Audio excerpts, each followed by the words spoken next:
sea.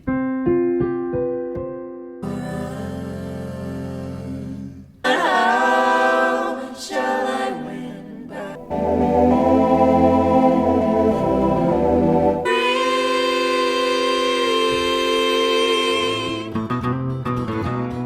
Yes, so Hairless here.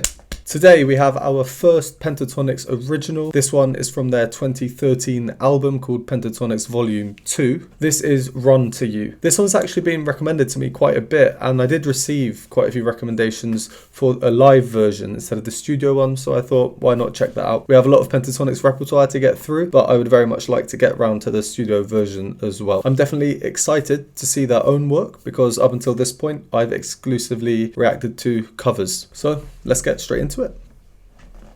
A light in the room. It was you who was standing there. Tried, it was true.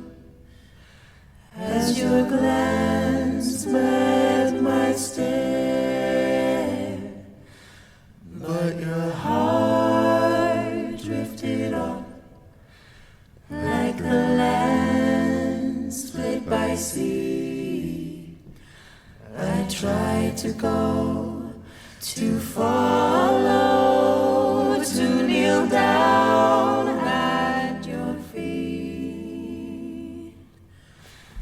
Okay, that's nice. I like that so far. The first obvious thing is the homophony. Every part singing the same words in the same rhythms at the same time, even breathing together. It's gripping, it's calm, it's a testament to the group's tightness. The other first thing that I noticed is the arrangement itself. It is in 5-part. We have Kevin singing, but it's also pretty much only in 4-part. What I mean by that is each line is independent, but at any one point, at least on the more sustained notes, there are only 4 different notes actually being heard. I like this for a couple of reasons. Firstly, it allows for potential growth later on in the arrangement when you have 5 different notes being heard at one point. You see this often in a cappella, and I guess it's going to be the case here. But 2, it shows how well each and every member can sing with each and every other member. It's not always Kirsty and Mitch singing the same note, or Scott and Kevin. They're switching it about. Cue Hairless from the future here, because I want to show you in sheet music terms just this opening, and I'll probably colour the notes so you can see who is singing the same note as who else at any one time. Ignore the red notes, this just means that they're out of a typical basses range. The blue notes are the ones that are the same.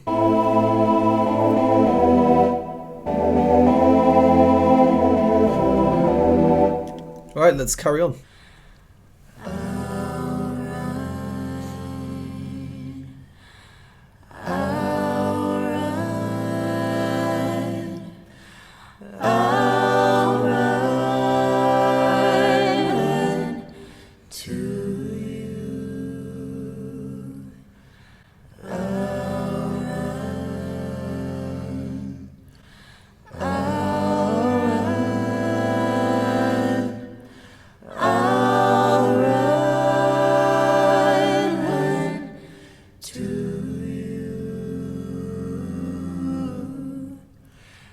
I've been settling scores.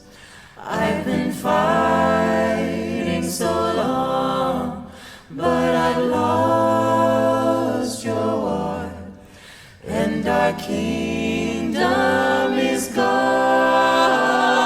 How shall I win back your heart, which was mine? I have broken bones and tattered clothes. I run out of time.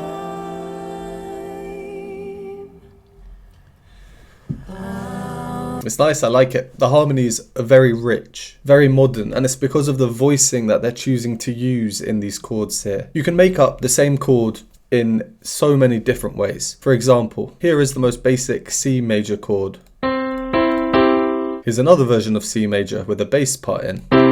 Here's another version where we've removed the E and the G from the top and put them in the middle.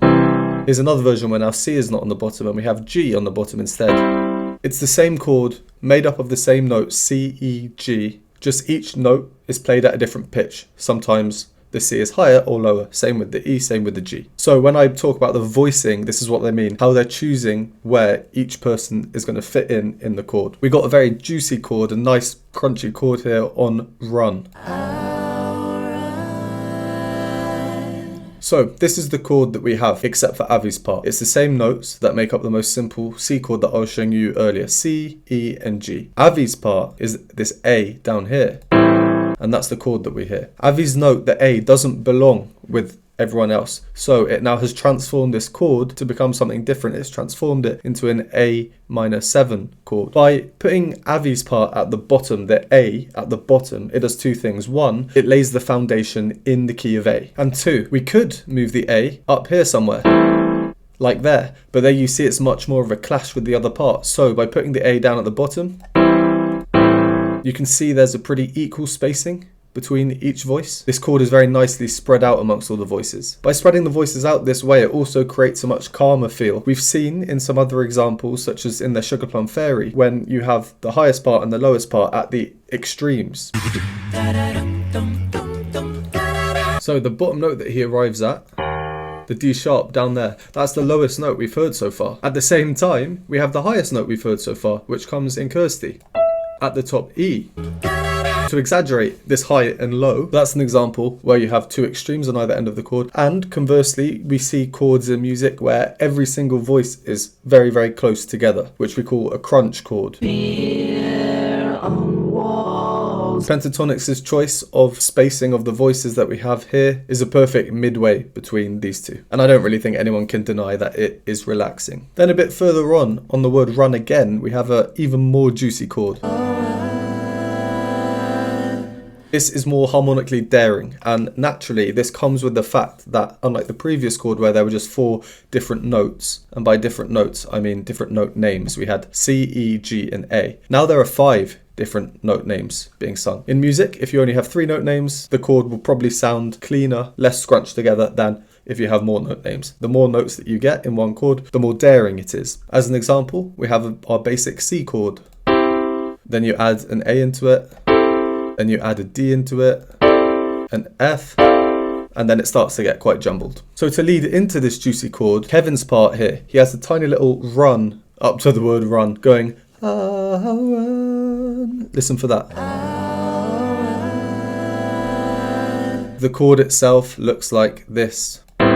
As you can see, now the parts aren't as evenly spaced, there's a bigger gap between Avi and everyone else, and you've got 2 notes right next to each other, clashing. We could space them out differently, but it wouldn't sound the same. For example, if we took the B and moved it down, every part in this arrangement, it seems like it's so carefully thought about, its position within each chord carefully thought about. This is one of the most important parts of arranging, but also you need to think about each part, each voice, as its own entity. You can't just have one part jumping around like do do do do in order to fit in and make nice chords. Each line by itself has to work and be very singable and be nice. A cappella arrangement is very methodical, and from what I've heard so far in this arrangement, I think that this is an example of good a cappella arranging, demonstrating the methodology quite well. Then I just want to draw attention to this tiny little nice touch here. Everyone is now singing the same note, even at the same pitch, not in different octaves, albeit briefly. I've been sad.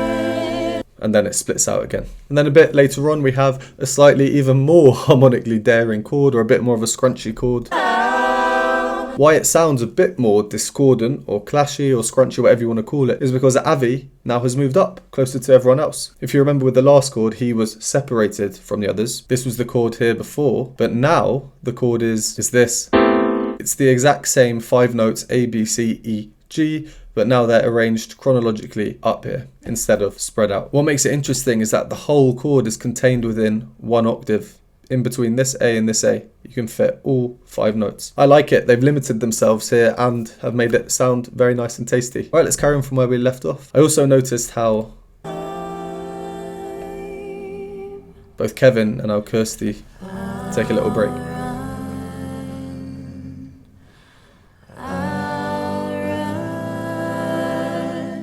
Everyone's eyes closed. I'll run to you.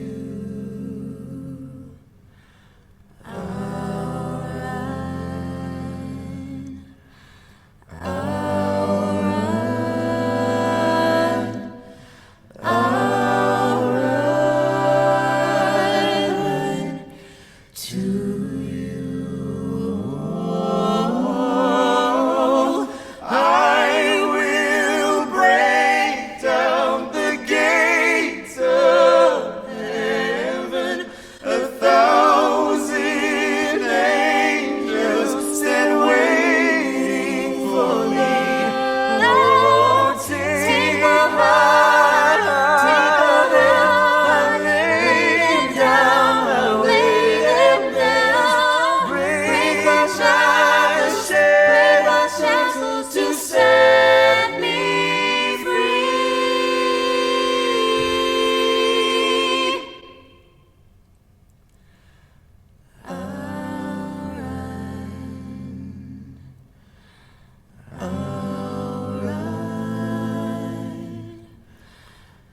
Wow, that was nice, wasn't it? Soothing, lovely arrangement. This is a piece where it's all about the arrangement, the notes within the arrangement. So this one chord caught my eye. And it's Kevin who has the note in this chord, the note that causes tension. In my previous reactions, you would have heard me talk about suspensions. A suspension is a technique in music that causes tension in a chord. It's where you hold one note from a previous chord into a chord change. So then this held note doesn't fit into the new chord. So then it will usually resolve or go through a resolution by moving to a note that does fit in this new chord. Kevin doesn't resolve here. I was listening to that thinking, we need to go, and that second note is the resolution. Listen, so Kevin's part is do, and I just want it to go do and resolve. By not giving us a resolution, he's causing tension and he's making us go, oof, that's a nice chord. And then we had this section. The first case of only 3 voices. In a cappella, it's not uncommon to see a build-up of parts over time, but in this case, we've started with 5, and now we've reduced. But interestingly, as the number of voices decreases, the volume and the power that they're singing with increases. And then when the other parts all join in later, we're now louder than before, and we have a full texture, all 5 voices singing. To exaggerate this as well, we're no longer in homophony. The parts aren't all singing at the exact same time, the same words as each other. And then what I was saying earlier about the suspensions not resolving, there we have one that does resolve in. It's the exact same note that Kevin had earlier when he wasn't resolving, but now up the octave, and I think it is Kevin again singing it in his falsetto.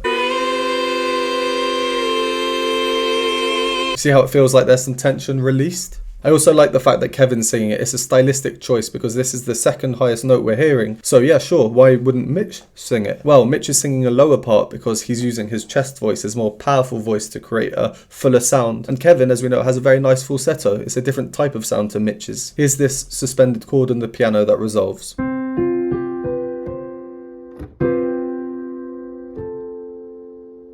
And then last thing was just the exposed part that Kevin has here, where it's just him and Kirsty singing. Because it's so exposed, this really shows us the type of voice Kevin has, which allows us to hear him amidst chords of other performances when he is singing. I often receive comments asking me how I can hear each note in each chord and how I can pick out who's singing each note, especially when someone with a lower voice is singing higher, for example. One of the main factors is knowing the type of sound each person's voice makes, not just what their range is. Yeah, I like that arrangement very much. Very calming, soothing. That was very interesting. I didn't know what to expect, actually. So let me know which other Pentatonix own arrangements you'd like me to check out. As always, thank you very much for watching. We'd appreciate a like, subscribe, and I will see you next time.